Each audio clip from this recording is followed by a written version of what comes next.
దైవ వర్తమానం వినక పూర్వము మనందరము కలిసి ఆంధ్ర క్రైస్తవ కీర్తన పుస్తకములో నుంచి 470వ పాట, చర్చించుడి మనుష్య జాతి కేసునామం. వచ్చిన వారు ఒక మైక్ తీసుకొని, రాని వారు మాతో కలిసి పాడండి. తలా స్వరం పెట్టదు. అందరూ మీరు వస్తే మీతో నేను కలుపుతాను, లేకపోతే నాకు వస్తే నాతో మీరు కలపండి. అందరూ కలిసి పాడాలి. పాటల పుస్తకాలు, చిన్న పుస్తకాలు కింద ఉన్నాయి, అందరూ తీసుకొని వాడుకోమని చెప్పాను. వెళ్ళేటప్పుడు తీసుకెళ్ళినా సండే సర్వీసులు తీసుకురండి, లేకపోతే ఇక్కడ పెట్టాలని.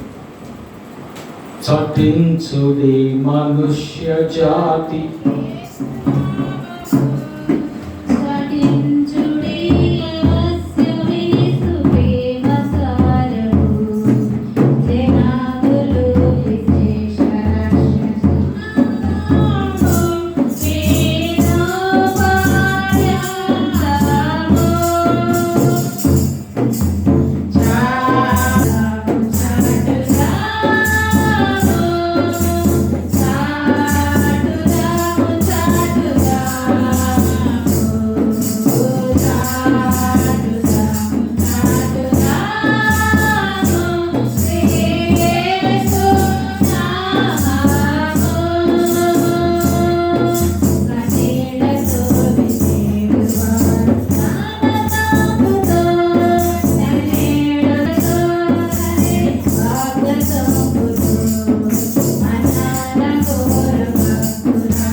కృపయు సమాధానం కలుగుగా.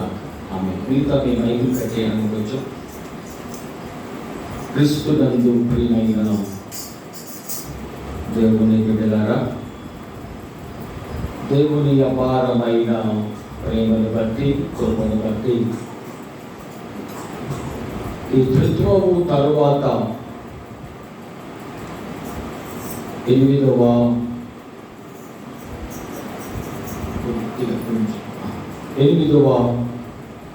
ఆదివారంలోనికి ప్రవేశింపచేసిన దేవాది దేవునికి నేను మొదటిగా వందనాలు చెల్లిస్తున్నాను. హల్లెలూయా, హల్లెలూయా.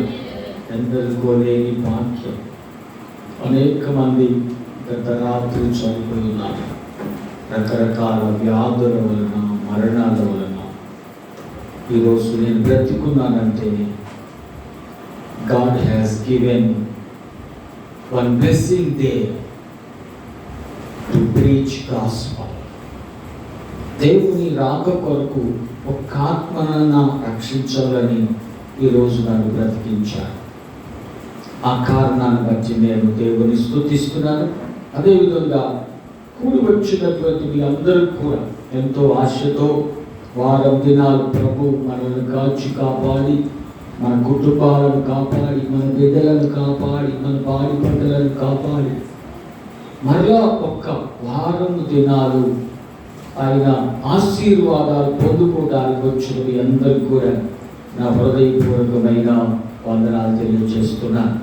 ప్రియమైన దేవుని బిడ్డలారా, ఈరోజు వాక్య భాగంలోకి వెళ్తున్నాం. క్లుప్తమైన సందేశం మీతో పంచుకోవాలని నేను తలుస్తూ ఉన్నాను. ఈరోజు వాక్య భాగంలో ఒకసారి మనం గమనించి చూస్తూ ఉంటే, బైబిల్లో వారు చూస్తే ప్రవక్త అయిన ఇర్మియా రాసినటువంటి గ్రంథాన్ని మరొకసారి ఈరోజు మనం తెలుసుకోబోతున్నాం. ఇర్మియా ప్రవక్తను గురించి చాలా విషయాలు మీతో పంచుకున్నాను. గత కాలంలో ఇర్మియా ఎలాంటి ప్రవక్త అని అనుకున్నామా? ఎవరైనా ఇలాంటి ప్రవక్త ఇర్మియా? విలపించు ప్రవక్త. నేర్చుకోవాలి చాలా విషయాలు. ఇర్మియా కన్నీటి ప్రవక్త. మీకు గత కాలంలో చెప్పాను, మరొకసారి చెప్తున్నాను. కాబట్టి పెద్ద ప్రవక్తలలో రెండవ వాడు. త్రిత్వకాలం అంతా కూడా మారు మనసు పొందమని, లోకములో ఉన్న మనుషులు తిరిగి దేవుని దగ్గరకు రావాలని సందేశం.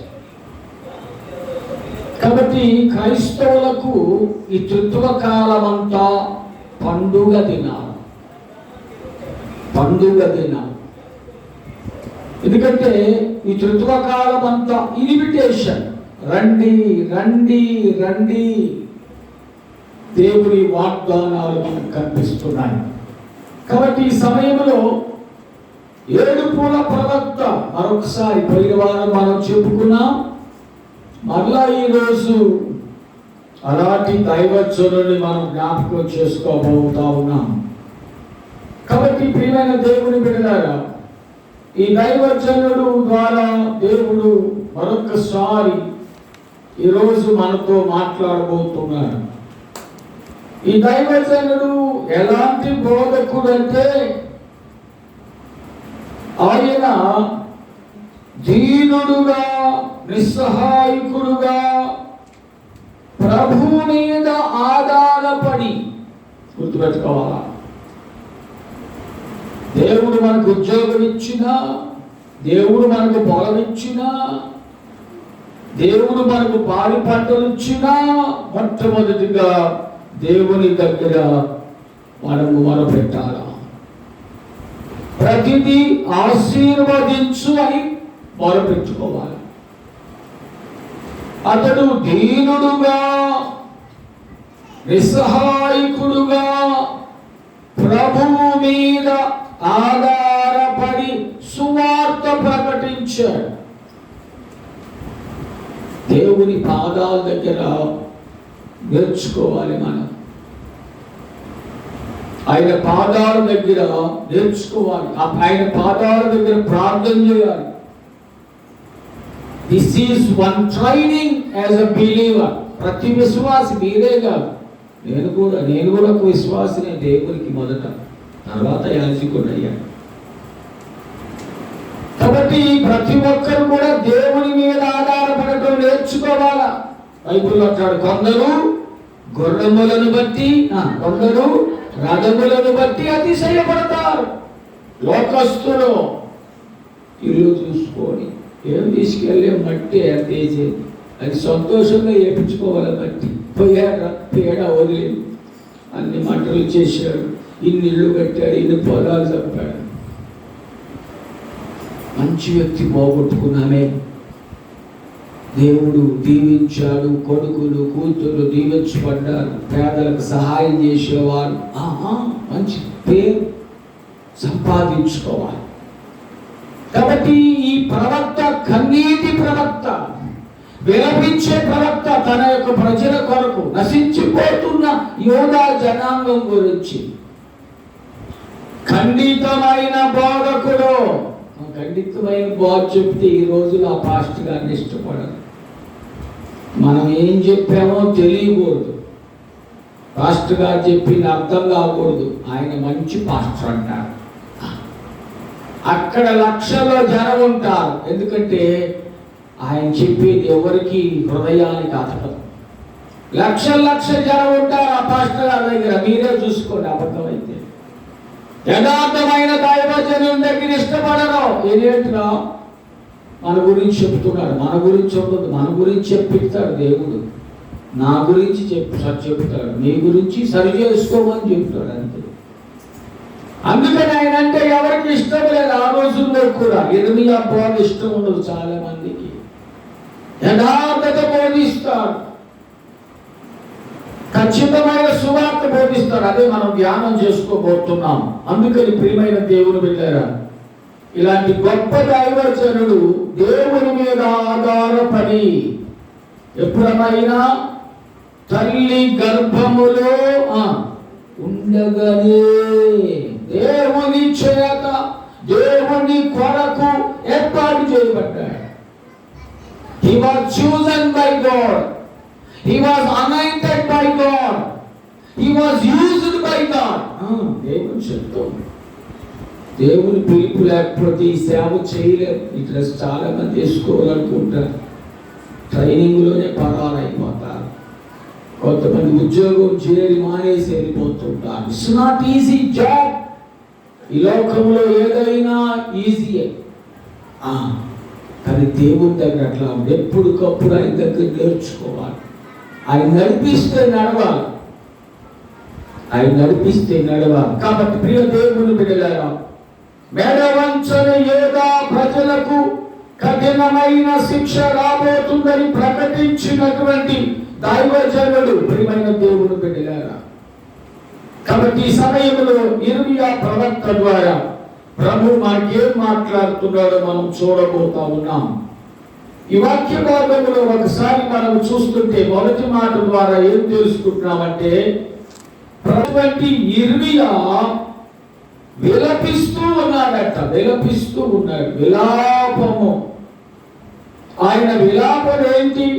ఆయన దుఃఖం ఏంటి? ఆయన కన్నీరేంటి? ఆయన బాధ ఏంటి? ఈయన విలపిస్తూ ఉంటే దేవుడు జవాబిస్తున్నాడంట. గుర్తుపెట్టుకోండి, కన్నీటి ప్రార్థన దేవుడు వింటాడు. ఒక తల్లి క్యాన్సర్ వచ్చింది, నా దగ్గర ప్రేయర్ చేయించుకోవాలని ఎవరో చెప్పారంట. దైవజనుడు ప్రార్థన చేస్తారు. నేను అన్నాను, ప్రార్థన చేస్తే దేవుడు తగ్గించే మాట వాస్తవంగా అసలు నీకు నమ్మకం ఉందా? నువ్వు దేవుని నమ్ముకున్నావా?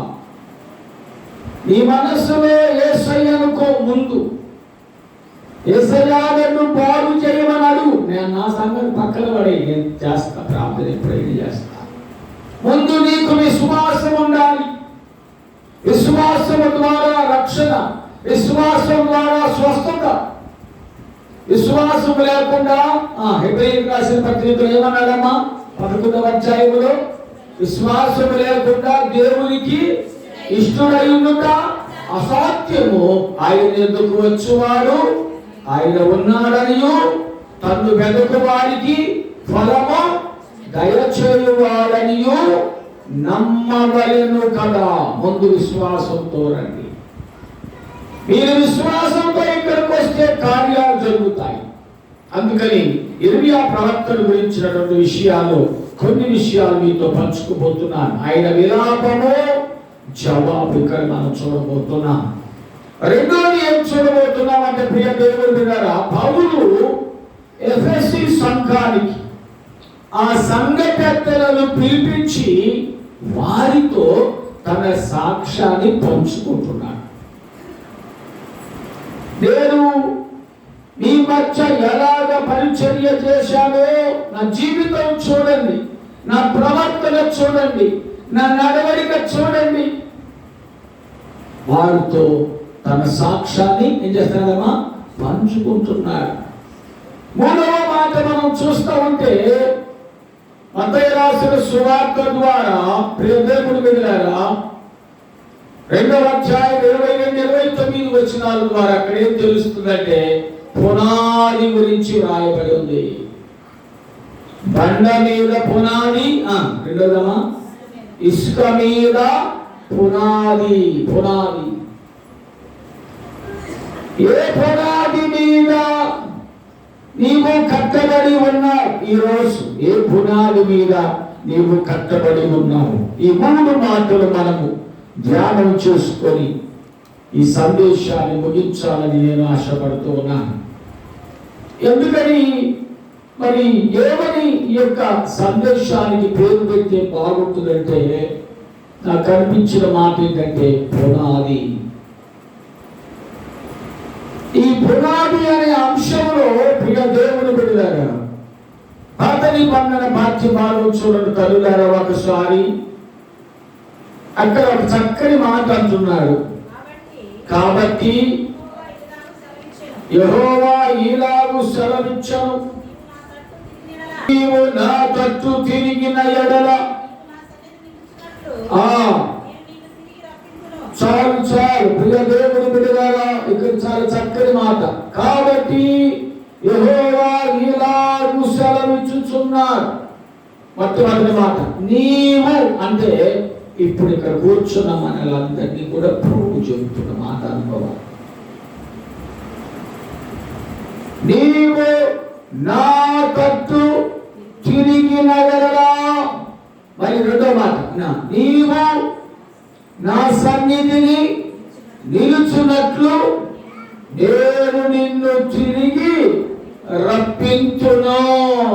ఒకవేళ నీవు చెరలో ఉన్నావేమో, ఒకవేళ నీవు పాపములో ఉన్నావేమో, ఒకవేళ నీవు గాఢాంధకారములో ఉన్నావేమో, కాబట్టి నువ్వేం చేయాలని చెప్తున్నాడంటే నా తట్టు తిరుగు. ఇక్కడ అంటున్నాడు, if you return I will restore you and you shall stand before me. ఎంత చక్కని మాట. You shall stand before me. నీవు నా తట్టు తిరిగిన ఎడల, నీవు నా సన్నిధి నిల్చున్నట్లు నేను నిన్ను తిరిగి రప్పించును. దేవుని వాగ్దానాన్ని ఇక్కడ మనం చూడబోతున్నాం ప్రియమైన దేవుని బిడ్డలారా. కాబట్టి ఈ సమయంలో మనం ఇంకొక మాట మీతో జ్ఞాపకం చేయబోతున్నాను. అక్కడే 20వ వచనంలో చూస్తా ఉంటే నిన్ను రక్షించుటకును నిన్ను విడిపించుటకును నేను చాలు నేను నీకు తోడయుందును గనుక వారు నీ మీద యుద్ధము చేయుదురు గాని నిన్ను జయింపకపోదురు. నీ మీద శత్రువులు యుద్ధం చేస్తారు కానీ వాళ్ళే ఓడిపోతారు. ఎప్పుడు దేవుని వైపు తిరిగినప్పుడు, నువ్వు దేవుని మీద ఆనుకున్నప్పుడు, దుష్టుల చేతిలో నుండి నిన్ను నేను విడిపించదను. Our God is redeemer. He delivered everything. ఆయన విమోచించే దేవుడు, విడుదల చేసే దేవుడు, స్వస్థపరిచే దేవుడు, ఆరోగ్యం ఇచ్చే దేవుడు, ఆయుష్కాలం ఇచ్చే దేవుడు. కనుక ప్రియమైనటువంటి దేవుని బిడ్డలారా, బలాత్కారుల చేతిలో నుండి నిన్ను విడిపించగలడు. బలాత్కారులు, దౌర్జన్యకారులు, దొంగల నుండి, మరి దౌర్భాగ్యుల నుండి, దుష్టుల నుండి, ప్రతి దుర్మార్గము నుండి నేను నిన్ను కాపాడెదను. ప్రియమైన దేవుడు బిడ్డలారా, redeem you from the grasp of the ruthless. I will deliver you out of the hand of the wicked. I am with you. చాలా చక్కని మాట. ఈ మాట నాకు చాలా ఇష్టం. ఇప్పుడు యేసయ్యకు ఒక మంచి పేరు ఉంది. ఏం పేరు చెప్పండి? యేసయ్యకి పుట్టినప్పుడు పేరు పెడతారు కదండి. ఆయన ఒక కుమారుని కనును, తన ప్రజల వారి ఆపదల నుండి రక్షించును. ఆయనకు ఏం పేరు పెట్టారు?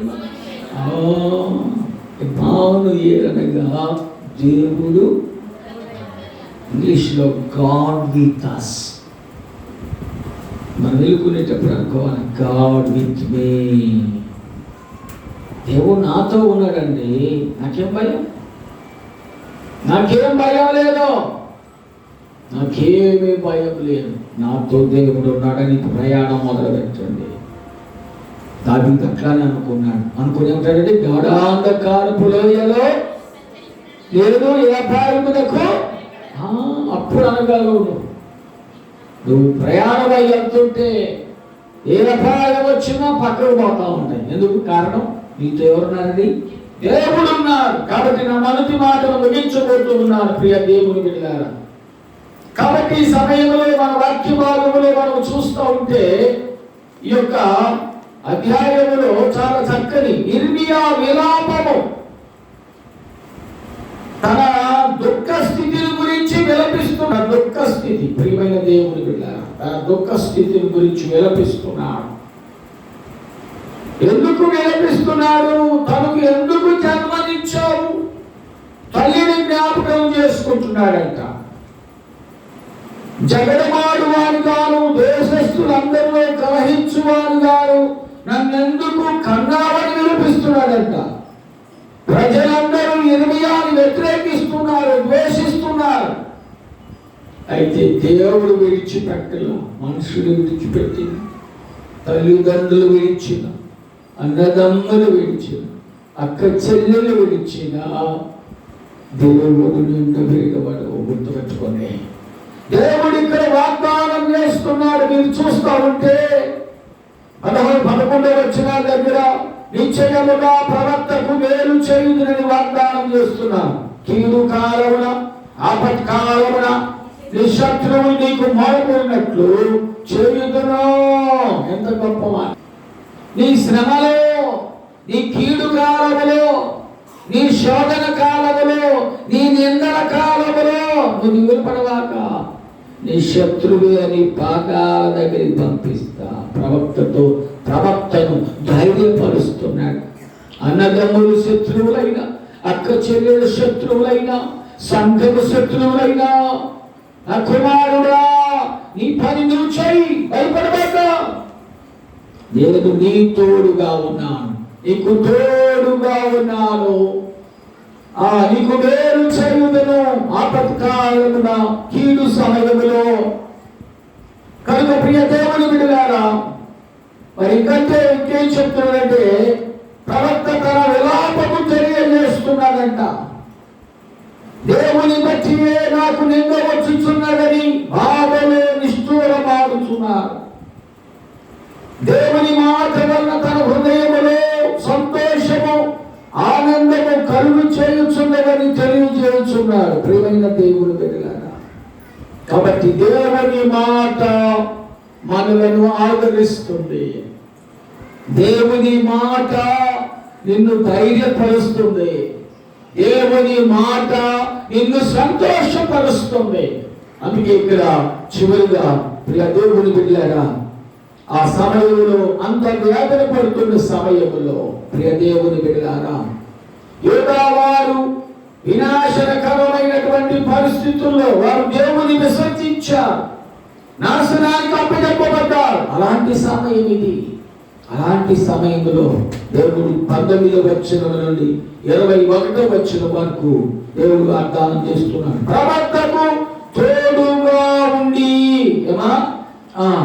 తోడుగా ఉండి రక్షించెదనని వాగ్దానం చేస్తున్నారు. నిన్ను రక్షించుటకును, నిన్ను విడిపించుటకును నేను నీకు తోడై ఉందును. దుష్టుల చేతుల నుండి నిన్ను విడిపించెదను. దేవుడు తన సేవకుని ఎప్పుడు కూడా విడిచిపెట్టడు. ప్రియమైనటువంటి దేవుని బిడ్డలారా, మనం గుర్తించాలి. ఆయన ఎప్పుడు మనల్ని విడిచిపెట్టు దేవుడు కాదు. ఆయన ఎప్పుడు మన ఎడల ప్రేమ కలిగి ఉంటారు. దుష్టుల చేతుల నుండి విడిపిస్తారు. కాబట్టి దైవజనులకు, విశ్వాసులకు ఇది శుభవార్త. లోకములో నిన్ను ఎవరు విడిచిపెట్టినా, నీకు జన్మనిచ్చిన దేవుడు, తల్లి గర్భములో వంపేంపజేసిన దేవుడు, నీకు భర్తనిచ్చిన దేవుడు, బిడ్డనిచ్చిన దేవుడు, ఉద్యోగమునిచ్చిన దేవుడు, ఐశ్వర్యమునిచ్చిన దేవుడు, తల్లి తన చంటి బిడ్డనైనా మరుచునేమో కానీ నేను నిన్ను మరువను, విడువను, ఎడబాయను. ఎంత గొప్ప మాట! అందుకే దీని మీద మంచి దైవజనులు చక్కని పాట రాశారు. నా తల్లియో నా తండ్రియో ఒకవేళ విరచినారు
రెండవ మాటలు ముందుంచాలని ఆశపడుతున్నాను. అపోస్తులైన పౌలు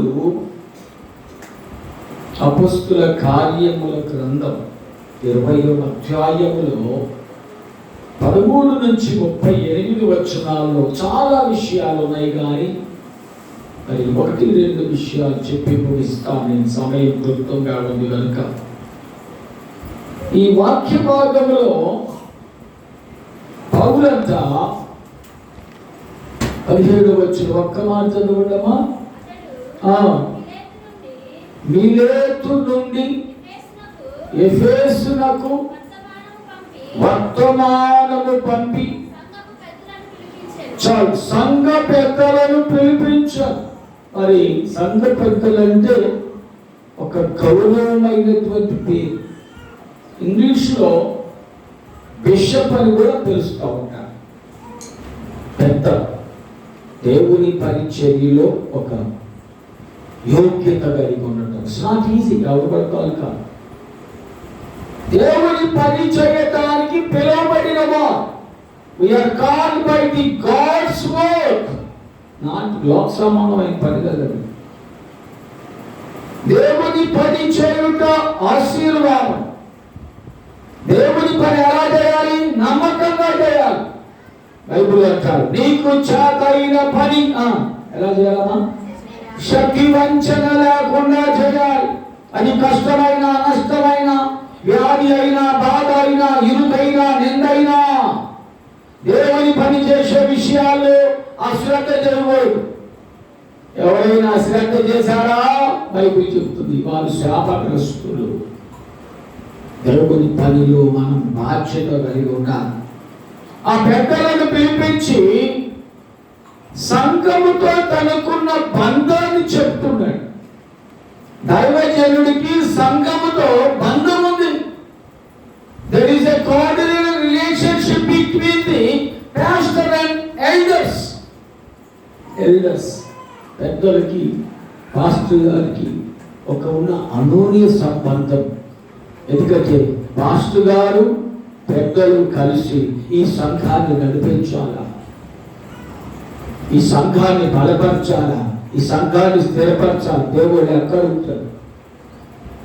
సంఘ కార్యక్రమాలు ఏం చేయాలో పట్టణాల్లో మన మధ్య లేదు. కానీ పట్టణాల్లో నెలకు ఒక మీటింగ్ ఉంటుంది. పిసిసి మీటింగ్ అని పెడతాం.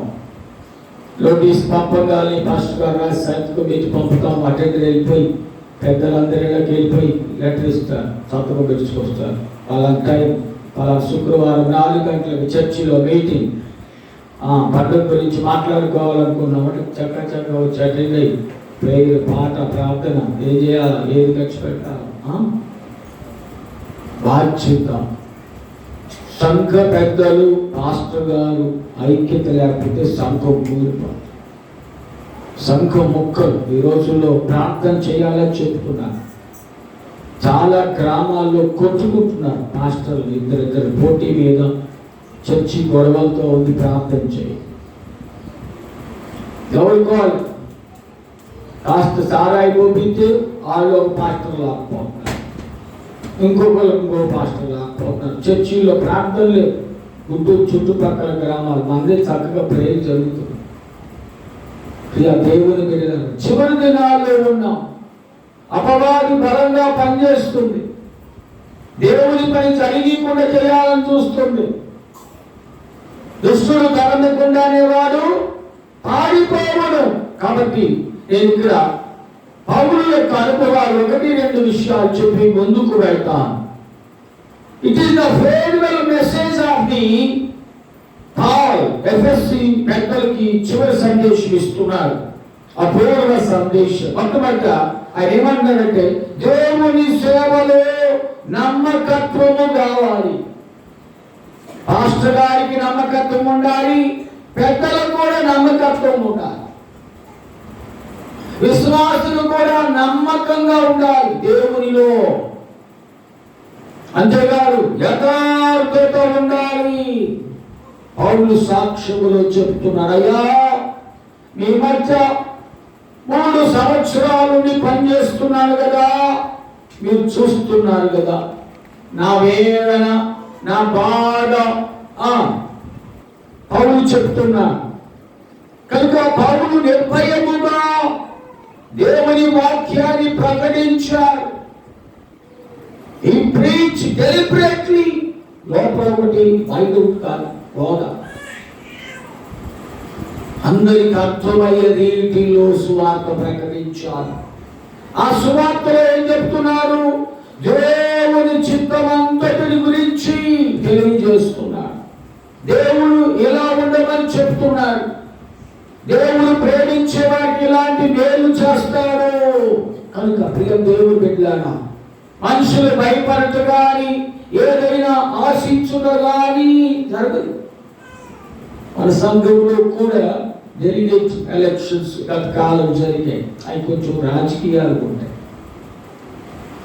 మన పెద్దలు కూడా ఒక్కరిద్దరిని అడిగారు, అయ్యో మరి ఇది కొంచెం ఈ పదవి అనేది కొంచెం రాజకీయంగా ఉంటుంది, కొన్ని బలహీనతలు కూడా ఉంటాయి. మనవాళ్ళు అన్నారు, మనకు అవసరం లేదు పాస్టర్ గారు, మనం సేవలో ఉంటాం. సరే వేరే వాళ్ళకి అప్పచెప్పాను. ఆ అప్పచెప్తుంటే ఇంకొక ఆయన వచ్చి, పాస్టర్ గారు నీకు 50,000 ఇస్తాను, ఆ పదవి నాకు ఆయన మీకు 50,000 అమ్ముకోవడానికి నన్ను ఎవరు పెట్టాడు ఈ ఊళ్ళో పాస్టర్ గారు? ఈ 50,000 నాకు వద్దయ్యా, అధికారులు ఎవరు పెట్టమంటే ఆమె పెడతారు. మా సంఘ బిడ్డలు కూడా అడిగాను. కాబట్టి చేస్తానన్నవాడు ఎన్ని బాధలైనా పడాలి దానికోరు. నా చేస్తత్వాన్ని నమ్ముకోవాల్సిన పని లేదు. చాలా రోజులు నాతో పలకలేదు, ఇంటికి ప్రార్థన వెలవలేదు. నేను 50,000 ఇస్తానంటే పదవి లేదని. ఎందుకు నాకు ఆ చెడ్డ పేరు? ఆర్థిక ఇబ్బందులు వచ్చినా దేవుడి వైపు చూసి ముందుకు సాగిపోతున్నాను. జస్టత్వాన్ని నమ్ముకోకూడదు. మనం ఎన్నాళ్ళు ఉంటాయి 50,000 మంది దగ్గర. కాబట్టి ప్రియమైన దేవుని బిడ్డలారా, ఈ సమయంలో పౌలు తన సాక్ష్యాన్ని మనం చెప్తూ ఉంటే ఇక్కడ 1-2 విషయాలే. తన కష్టార్జితము మీద ఆధారపడి జీవించుచు సంఘమంతా పోషించలేని స్థితిలో తన గోరి బట్టలు కుట్టుకునే పనుంది. అలా కొంత ధనాన్ని సంపాదించుకొని దేవుని పరిచర్యలో ముందుకు సాగిపోయాడు. కాబట్టి మరి మన సంఘములో మీరందరూ పోషకులుగా ఉన్నారు. 100 కుటుంబాలు ఉన్నాయి. 100 కుటుంబాలు ఉన్నాయి ప్రియ దేవుని బిడ్డలారా. కనుక మీ అందరి పోషణ మరి కొంతమంది ఇచ్చినా, కొంతమంది ఎవరి పైన ప్రభు నాకు చెప్పిన పని నేను చేసి శ్రమ పడుతూనేమన్నా. ఎందుకంటే పట్టణాల్లో 40,000 50,000 జీతం చెక్కు 1వ తారీఖు రాసి ఇస్తూ ఉంటారు. అక్కడ కొన్ని రాజకీయ ప్రాబ్లమ్స్ ఉంటాయి. కానీ ఇది విశ్వాసం, ప్రేమ. ఈ గ్రామంలో నేను ప్రేమను గమనించాను. ఒకరు పొట్లకాయ తెస్తారు, ఒకరు చిన్న మామిడికాయ తెస్తారు, ఒకరు చిన్న కందిపప్పు తెస్తారు. ప్రేమను చూచాను. విశ్వాసుల ప్రేమ ఉన్నది ఇక్కడ. కనుక ప్రియ దేవుని బిడ్డలారా, మన నిజ జీవితాల్లో ప్రేమ కలిగి ఉండాలి. ప్రభు చెప్పాడు, తన స్వహస్తాలతో కష్టపడి తన అవసరాలన్నీ తీర్చుకున్నట్లుగా మనం చూస్తున్నాం. కాబట్టి తన పరిచర్యలో తన కొరకే కాదు, ఇతరులకు మాదిరిగా ఉన్నటువంటి జీవితం మనకు కనిపిస్తూ ఉంది. చివరిగా అక్కడ అంటున్నాడు, ఆయన పరిస్థితులను ధైర్యంగా ఎదుర్కొన్నాడు. పరిశుద్ధాత్మ శక్తి తోడుగా ఉన్నది. తన ప్రాణమును అరచేతిలో పెట్టుకొని బ్రతకవలసిన పరిస్థితులు కూడా వచ్చాయి. అందుకని సంఘ పెద్దల్ని వారిని పిలిచి వారితో చెప్తున్నాడు, వారి బాధ్యతలను జ్ఞాపకం చేస్తున్నాడు. దేవుడు తన స్వరత్నం ఇచ్చి సంపాదించిన సంఘము కాయుటకు మీరు ఏర్పాటు చేయబడ్డారు. మీరు దేవునిపై నమ్మకంగా చేయండి. వచ్చిన శోధనలు, నిందలు, కష్టాలు వస్తాయి. తోడేలు గురించి జ్ఞాపకం చేశారు. స్వార్థపరులు ఉంటారు. చాలా సంఘాల్లో నేను చూస్తూ ఉంటాను. మన సంఘం పెద్దగా ఉన్నంత కాలం బాగానే ఉంటారు. రెండోసారి వేరే వాళ్ళు పెద్దలు అవుతారు. ఇక వేరే పెద్దలు అవ్వగానే ఈ పెద్దలంతా వేరే ఊరికి వెళ్ళిపోతారు. అదే అంటే పెద్ద పదవి ఉంటేనే ఈ ఊరికి వస్తారు. పదవి లేదనుకో ఇంక వేరే సొంతకి వెళ్ళిపోతారు. ఎంత భయంకరమైన విషయం. Your the church member of until your death. నువ్వు పుట్టిన దగ్గర నుంచి నీ మరణం వరకు ఈ సంఘం నీది. ఈ సంఘంలో మీరు బిడ్డలు. ఈ సంఘం దేవుడు స్వరక్తం ఇచ్చి మిమ్మల్ని సంపాదించుకున్నారు. మేము 5 ఏళ్ళు ఉంటాం, 6 ఏళ్ళు ఉంటాం. ఒకవేళ ట్రాన్స్ఫర్లు కరోనాలు అంటే ఇంకొక సంవత్సరం. మీ ఫస్ట్ గారికి ముందు ఆయన 7 ఏళ్ళు. ఆయన ఉన్న కాలం నుంచే ఈ కరోనాలు వచ్చి ఇప్పుడు కూడా 7 ఏళ్ళు ఉంటున్నారు. ఇదివరకు 5 ఏళ్ళే ఉండేవారు. ఇప్పుడు పరిస్థితులు బాగాలేక 6 సంవత్సరాలు 7 సంవత్సరాలు ఫస్ట్ గారికి ఉండండి, తర్వాత మారుస్తామని అంటున్నారు. 7 years పెట్టారు. కనుక ఈ సమయంలో జ్ఞాపకం చేస్తున్నారు. చివరిగా ఆయన అంటున్నారు, 3 సంవత్సరాలు కన్నీళ్లు విడుచుచు ప్రార్థించుదని ప్రతి మనుషులకు బుద్ధి చెప్పుతున్నది జ్ఞాపకం చేస్తున్నారు. మీ అందరి కోసం కన్నీటి ప్రార్థన చేశాను. మిమ్మల్ని దేవుని కృపా వాక్యములకు అప్పచెప్పాను. దేవుని వాక్యమే మిమ్మల్ని రక్షిస్తుంది. ఆ వాక్యమే మిమ్మల్ని స్వస్థపరుస్తుంది. ఆ వాక్యమే మీకు జీవిస్తుంది. కాబట్టి మోకాళ్ళు పోని వారంతలు ప్రార్థించినప్పుడంతా ఈ మార్చగల ఆ దైవచరుడు చివరి సందేశం చెప్పి విడిచిపెడుతుండగా అందరూ ఏడ్చి ఆయన మేడ మీద పని బుద్ధి పెట్టుకొని, దైవచరుడు మమ్మల్ని విడిచిపోతున్నావా, ఈ దైవచరుడు లాంటి వారు వస్తానని అని పౌలును చూచి కన్నీరు మా సంఘం కోసం, నశించిపోతున్న మా కోసం ఆయన చేసిన సేవ. ఆయన ఆ రోజుల్లోనే మరి బుధవార ప్రార్థన, శుక్రవార ప్రార్థన, ఉపవాస ప్రార్థన, ఆదివార ఆరాధన, కుటుంబారాధనలు ఆయన చేసిన సేవ అంతా గుర్తు చేసి ఈ దైవజనుడు మన కొరకు, మన కుటుంబాల కొరకు, మన బిడ్డల కొరకు తన విలువైన సమయాన్ని వెచ్చించి మన కొరకు కన్నీటి ప్రార్థన చేసి మన కుటుంబాలు ఆశీర్వదింపబడినట్లుగా చేశాడని ఆ చివరి సందేశం వినేటప్పుడు కన్నీళ్లతో కౌగిలించుకొని ఏడ్చి ప్రలాపించినట్లుగా మనం చూస్తున్నాం. ప్రియ, ఒక ఆత్మీయ దైవజనుడు మనల్ని విడిచి వెళ్ళిపోతున్నప్పుడు మనం కలిగేటటువంటి ఒకవైపు కన్నీరు, ఒకవైపు కన్నీళ్లతో ఆనందముతో నిన్నాడు గోయుదురనేటి వాగ్దత్తముతో మన్నానకు భక్తులార నిండు మైత్రితో మానవ మాతో సామర్థ్యాలు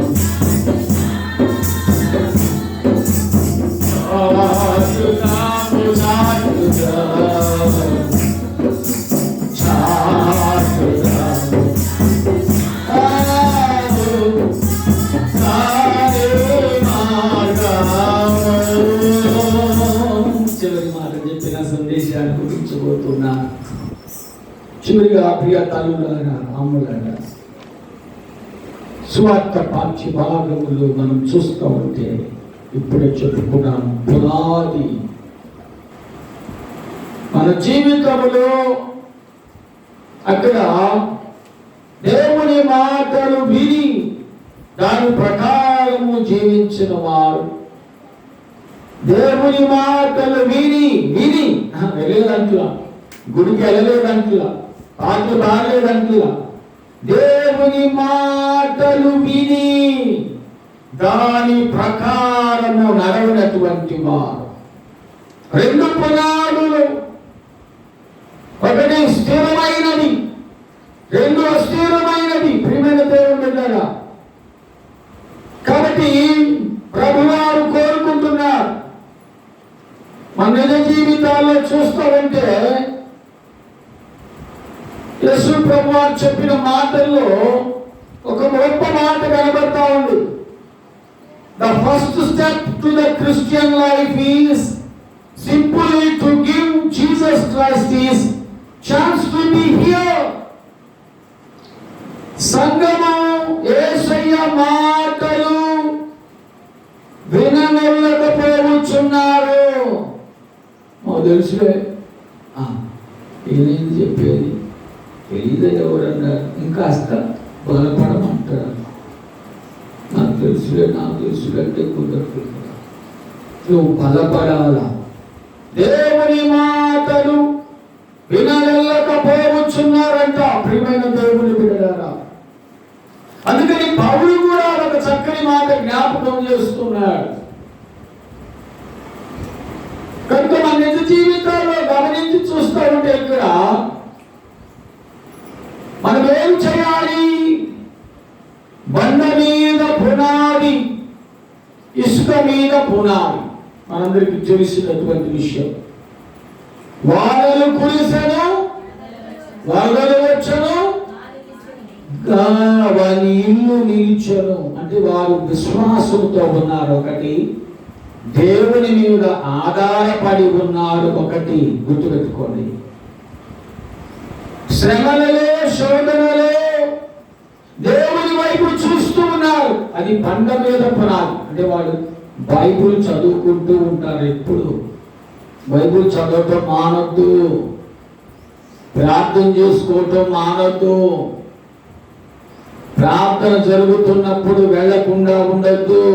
అది కుటుంబ ప్రార్థన కావచ్చు, జ్ఞాపకార్థ ప్రార్థన కావచ్చు, సంఘముల ఉపవాస ప్రార్థన కావచ్చు. దేవుని మాట వినబడుతున్నప్పుడు నువ్వు వెళ్ళు. అది నీకు జీవమునిస్తుంది, శక్తినిస్తుంది, స్వస్థతనిస్తుంది, ఆరోగ్యమిస్తుంది, ఆశీర్వాదం ఇస్తుంది. అది గుండె చెదరని వారిని ఏం చేస్తుంది? అది బాగు చేస్తుంది. రెండవ పునాది మనం చెప్పుకుంటున్నాం ప్రియమైన దేవుని బిడ్డలారా. విశ్వాసము లేని పునాది. ఫౌండేషన్ లేదు.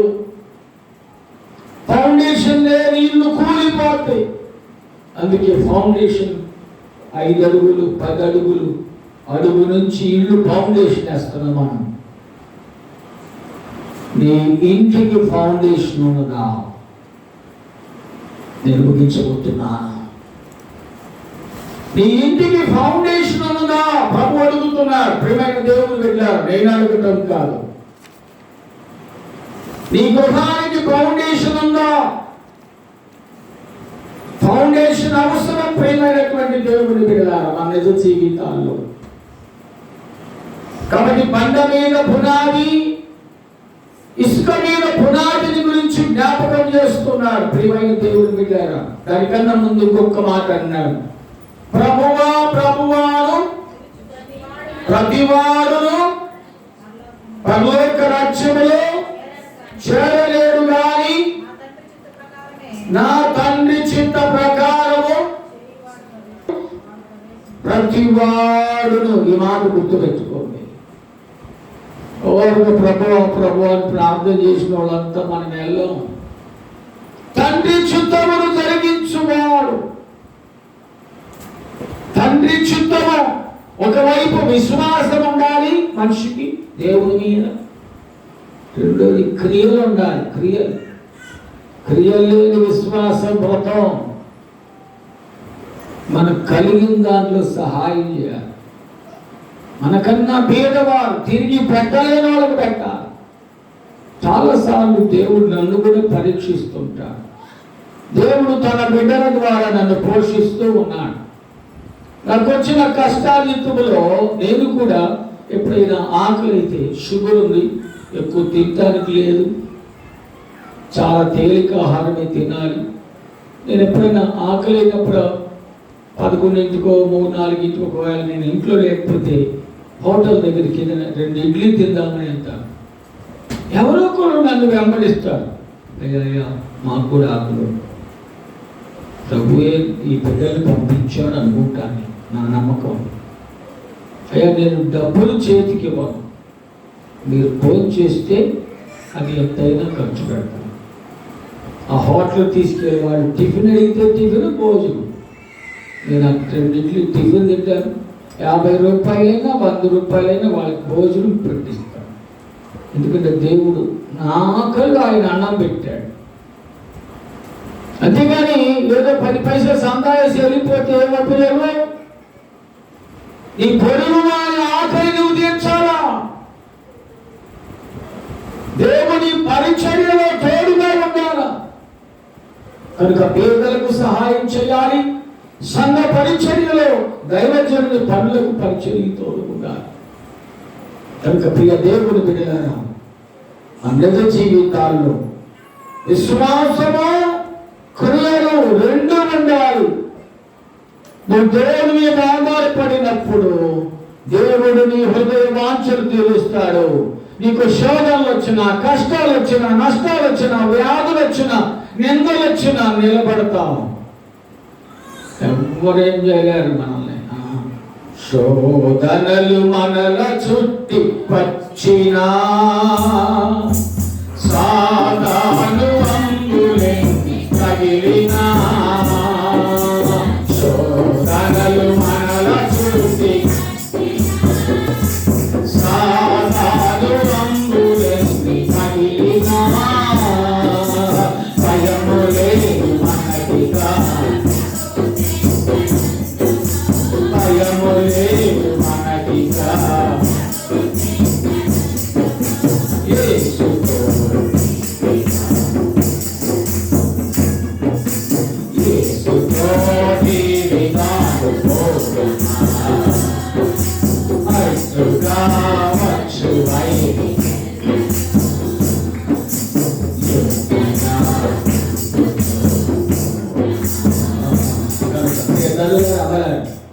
మనకు స్థిరమైన పునాది, పంట మీద పునాదిగా ఉండాలంటే ఈ రోజైనా దేవుని వైపు తిరిగి దేవుని చిత్తాన్ని ప్రకారం జీవిస్తే ఆయన నీకు తోడుగా ఉంటాడు, నిన్ను రక్షిస్తాడు, నిన్ను విమోచిస్తాడు, నిన్ను దీవిస్తాడు. అతి కృప పరిశుద్ధాత్మ దేవుడు మనందరకు కలుగ చేయుగాక.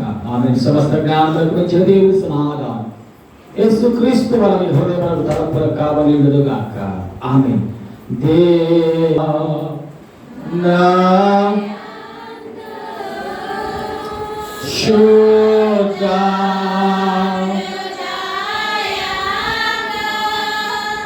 కలుగా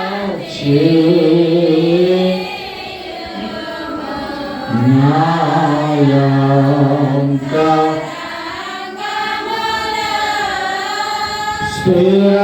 స్థిరమైన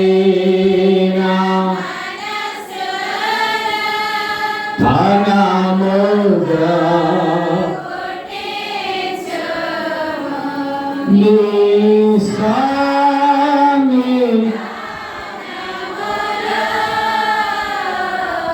లోని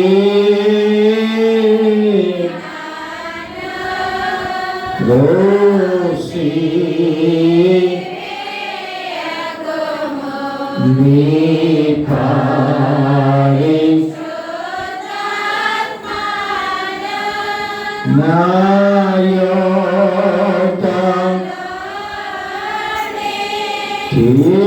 తీసివే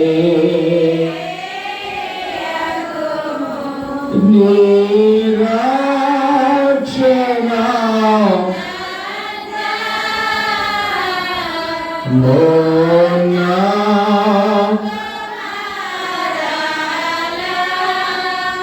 ఓకే స్వామి గల మనసు